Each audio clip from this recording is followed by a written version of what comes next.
Hi guys, today we're going to talk about a rudiment that I think is a little bit under-discussed, and it's the double stop or flat flam. It has some other names that we'll discuss. And what it is, at a very basic level, you take both hands and you play them at the same time.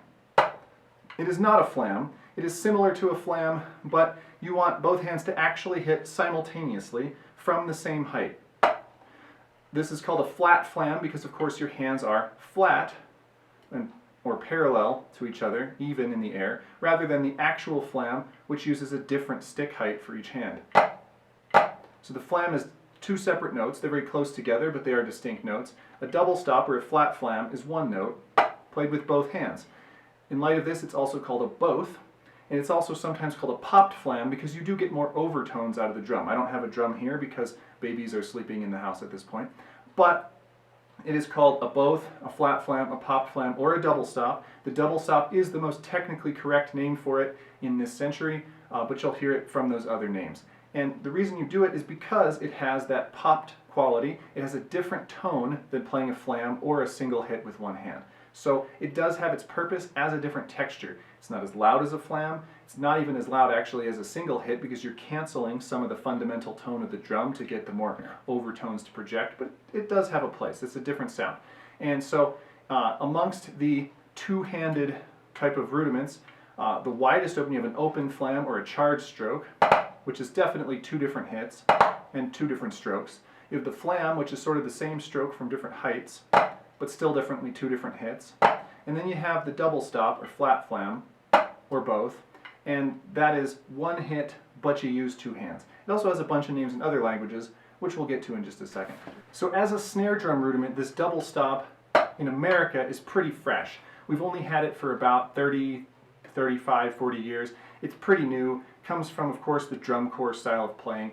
As a keyboard instrument technique, the double stop is obvious. You play two notes at once, and you get an interval. We've always had that. If you play drum set, you hit two drums at once.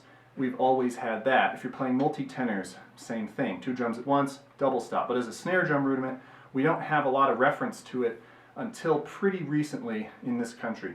However, this isn't the only place we play rudimental drums.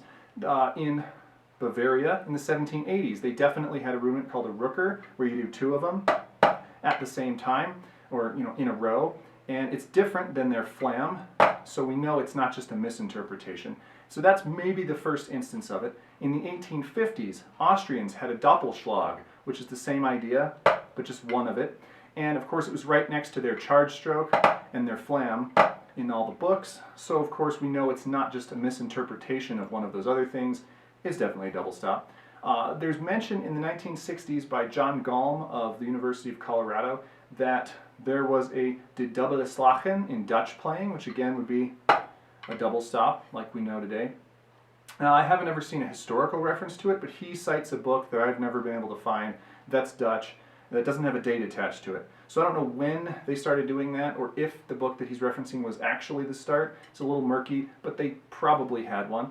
And in Germany, they have a thing called a Zusammenschlag, which is a double stop. And actually, one of your hands is supposed to be louder than the other, but it's not a flam, so they are supposed to happen at the same time, which I think is probably hard to time out. Friedrich Diesenroth talks about it again in the 1960s in a book that he wrote, and I think I've seen a couple other references to it, but no historical books that have it in there, or at least I don't understand if it is in there. So those are kind of iffy, but the Bavarians and the Austrians definitely had it, and way before we started using it in America. The French may have had it. We don't know. There's some academics who think that there was a rudiment called la Retraite, which was used in the retreat signal. It was a double stop, and some people say, no, you're just misinterpreting it. It's probably just a regular flam, and there's not really a source where they show both of them next to each other so that we can tell that they're definitely different. So the French, maybe not. If they did, it would have been way earlier in the 1600s, but if they didn't, then they never have had one. So anyway, there's some really old types of double stops, and of course there's a whole bunch of names for the new double stop, but it's all the same double stop. So just an interesting thing to add that you'll not see on the NARD 26 or the PAS 40 or even most lists of hybrid rudiments, but it is a thing. The double stop, the flat flam, the both. Check it out, add it to your playing, or don't, but that's what it is. Thanks for watching. See you guys next time.